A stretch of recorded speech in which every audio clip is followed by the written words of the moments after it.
पिछली शताब्दी में भारत को दिशा देने वाले कुछ एक व्यक्तित्वों में राजमाता विजयाराजे सिंधिया भी शामिल थी।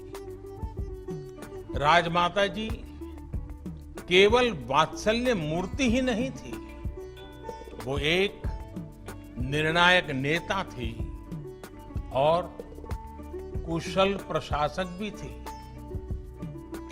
स्वतंत्रता आंदोलन से लेकर आजादी के इतने दशकों तक भारतीय राजनीति के हर अहम पड़ाव की वो साक्षी रही। आजादी से पहले विदेशी वस्त्रों की होली जलाने से लेकर आपातकाल और राम मंदिर आंदोलन तक राजमाता के अनुभवों का व्यापक विस्तार रहा है। हम सभी जो उनसे जुड़े रहे हैं, जो उनके करीबी रहे हैं, वो उन्हें भली भांति जानते हैं, उनसे जुड़ी बातों को अच्छी तरह जानते हैं। लेकिन ये भी बहुत जरूरी है कि राजमाता की जीवन यात्रा को, उनके जीवन संदेश को देश की आज की पीढ़ी भी जाने, उनसे प्रेरणा ले, उनसे सीखे। इसलिए उनके बारे में, उनके अनुभवों के बारे में बार बार बात करना आवश्यक है। कुछ दिन पहले मन की बात कार्यक्रम में मैंने बहुत विस्तार से उनके स्नेह पर चर्चा की थी। विवाह से पहले राजमाता जी किसी राज परिवार से नहीं थी, एक सामान्य परिवार से थी। लेकिन विवाह के बाद उन्होंने सबको अपना भी बनाया और ये पाठ भी पढ़ाया कि जन सेवा के लिए, राजकीय दायित्वों के लिए किसी खास परिवार से मैं जन्म लेना ही जरूरी नहीं होता।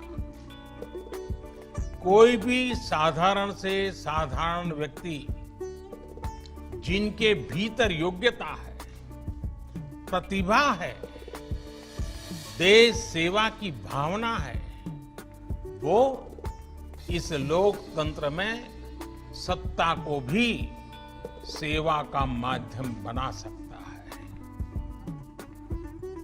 अब कल्पना कीजिए, सत्ता थी, संपत्ति थी, सामर्थ्य था, लेकिन उन सब से बढ़कर जो राजमाता की अमानत थी, वो थी संस्कार,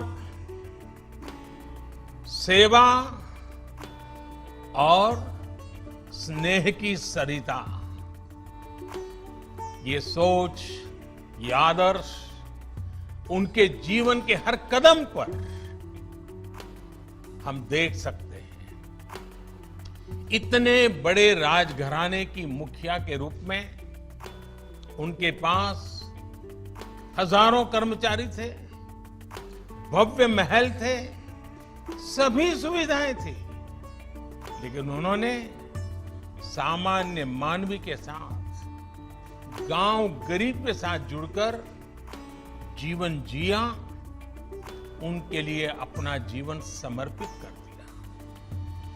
राजमाता ने साबित किया कि जनप्रतिनिधि के लिए राजसत्ता नहीं, जन सेवा सबसे महत्वपूर्ण है। वो एक राज परिवार की महारानी थी, राजाशाही परंपरा से थी, लेकिन उन्होंने संघर्ष लोकतंत्र की रक्षा के लिए किया। जीवन का महत्वपूर्ण कालखंड जेल में बिताया। आपातकाल के दौरान उन्होंने जो जो सहा, उसके साक्षी हम में से बहुत से लोग रहे। इमरजेंसी के ही दौरान तिहाड़ जेल से उन्होंने अपनी बेटियों को चिट्ठी लिखी थी। संभवतः उषा राजे जी, वसुंधरा जी, यशोधरा जी, उन सबको ये चिट्ठी याद होगी। राजमाता ने जो लिखा था उसमें बहुत बड़ी सीख थी। उन्होंने लिखा था, अपनी भावी पीढ़ियों को सीना तान कर जीने की प्रेरणा मिले, इस उद्देश्य से हमें आज की विपदा को धैर्य के साथ झेलना चाहिए। राष्ट्र के भविष्य के लिए राजमाता ने अपना वर्तमान समर्पित कर दिया था। देश की भावी पीढ़ी के लिए उन्होंने अपना हर सुख त्याग दिया था। राजमाता ने पद और प्रतिष्ठा के लिए न जीवन जिया, न कभी वो राजनीति का रास्ता चुना। ऐसे कई मौके आए जब पद उनके पास तक सामने से चल करके आए, लेकिन उन्होंने उसे विनम्रता के साथ ठुकरा दिया। एक बार खुद अटल बिहारी वाजपेयी जी और लाल कृष्ण आडवाणी जी ने उनसे बहुत आग्रह किया था कि वो जनसंघ की अध्यक्ष बन जाए, लेकिन उन्होंने एक कार्यकर्ता के रूप में ही जनसंघ की सेवा करना स्वीकार किया। अगर राजमाता जी चाहती तो उनके लिए बड़े से बड़े पद तक पहुंचना मुश्किल नहीं था, लेकिन उन्होंने लोगों के बीच रहकर, गांव और गरीब से जुड़े रहकर उनकी सेवा करना पसंद किया। आज जब हम राजमाता जी का जन्म शताब्दी मना रहे हैं, पूर्णता की ओर हैं, तो हमें संतोष है कि भारत के नागरिकों की जागृति को लेकर उनकी जो कामना थी, बांके बिहारी में उनकी जो प्रार्थना थी, वो आज लग रहा है कि धरातल पर चेतना के रूप में अनुभव हो रही है।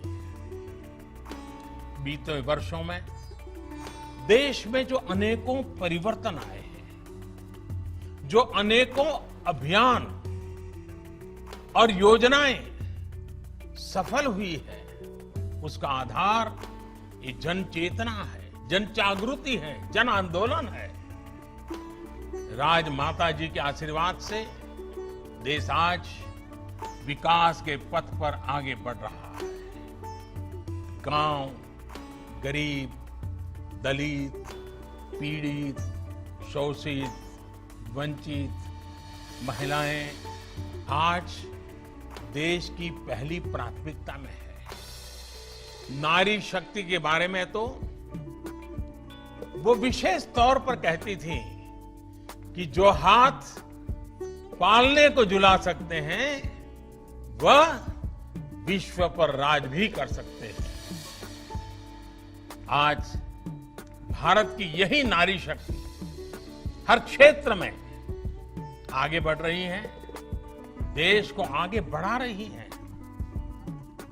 आज भारत की बेटियां फाइटर जेट्स उड़ा रही हैं, नेवी में युद्धक की भूमिकाओं में अपनी सेवाएं दे रही हैं। आज 3 तलाक के खिलाफ कानून बनाकर देश ने राजमाता जी की उस सोच को, नारी सशक्तिकरण के उनके प्रयास को और आगे बढ़ाया है।